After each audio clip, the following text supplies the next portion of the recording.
Good afternoon. I'm John Otten, the Royal Ambassador Consultant for Kentucky, and I'm here to share with you another Campcraft lesson that goes along with the RA lesson that Zach taught just a little while ago on Facebook. In the RA lesson today, Zach read the stories about Ahmad and Amina. They're found on page 29 of the RA World magazine. For both Ahmad and Amina, they had to hear the truth about Jesus several times over a period of time before they finally put their faith in Christ.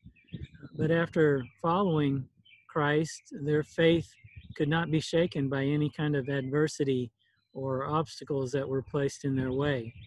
And as I thought about their stories and their unshakable faith, I thought about the timber hitch. The timber hitch is a type of insecuring knot that is used to pull a branch or a log or lift it.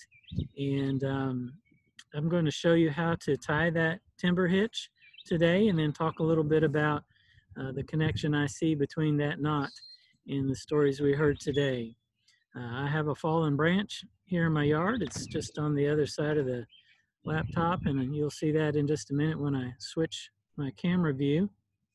But I also have here a length of rope that I'm going to use to demonstrate this knot. When you're tying a timber hitch and pulling a wooden branch or log, you want to use some type of natural fiber rope.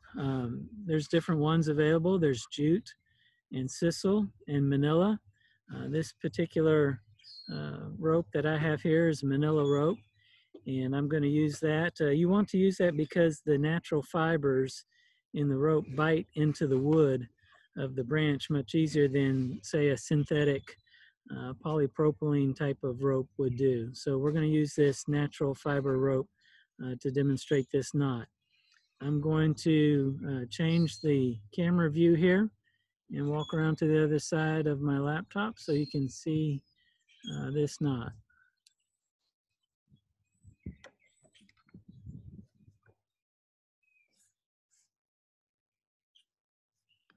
So here I have my fallen branch, and I've got my rope that I want to use to tie my timber hitch around this.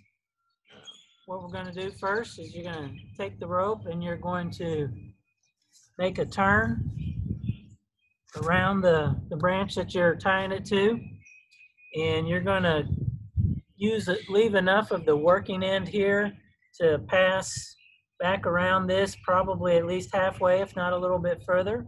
But instead of doing that, you're going to make a turn now around the standing part of the rope here. You're going to make a turn right down here next to the branch around that standing part so that the working end of your rope is laying right alongside itself going down this way. Once you make that turn here around the standing end and have it laying here, you want to make several turns around the rope like this. You just ride around it. You want to put at least 3 of these twists here or turns. You can do 4 if you want. You put those in and you'll see that it kind of makes a twist right around there.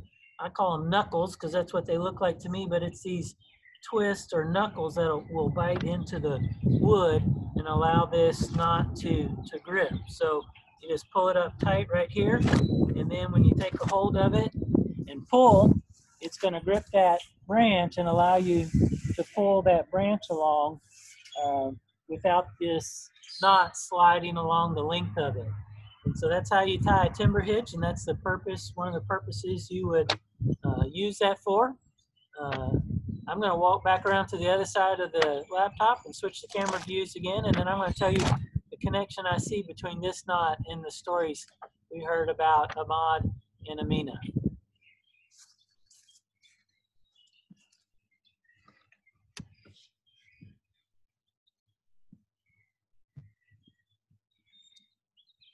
Okay, so you saw how to tie the timber hitch and talked about how that worked to secure that rope to that log and be able to pull it.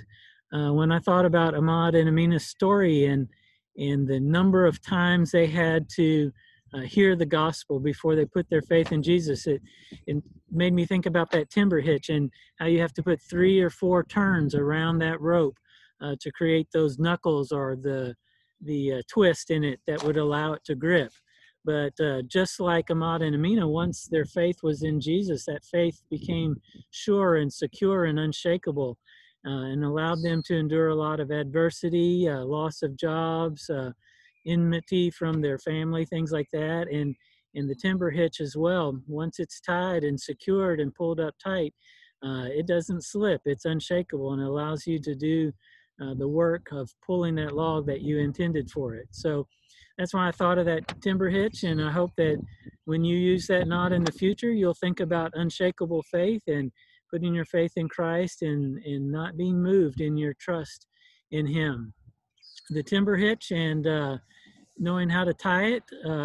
If you're a group, an RA group that awards Campcraft badges, this timber hitch would fulfill one of the requirements under Ropecraft for the camper level badge. And at the camper level under knot tying, you need, or Ropecraft, you need to know how to tie several different kinds of knots, including an end-securing knot.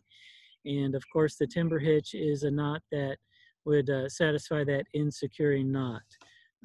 Those instructions on how to tie that knot can be found in the Campcraft manual on page 59 in chapter 3 on Ropecraft. The Campcraft manual is a manual that was edited and produced by the Texas Baptist Men, and I appreciate them doing that, and they've allowed me to post it on our website, and you can download that for free as a PDF. You just go right here, kywmu.org/campcraft, and you can download that manual and learn about all the different knots as well as other many different Campcraft skills that can help you not only live comfortably on a camping trip or go on hikes outdoors, but it also help you learn more about God, apply the spiritual truths of His Word to your life, and also see how you can use those in mission settings when you go out to tell people about Jesus. So that's our Campcraft lesson for today. I appreciate you joining me, and I pray that God would bless you. See you later.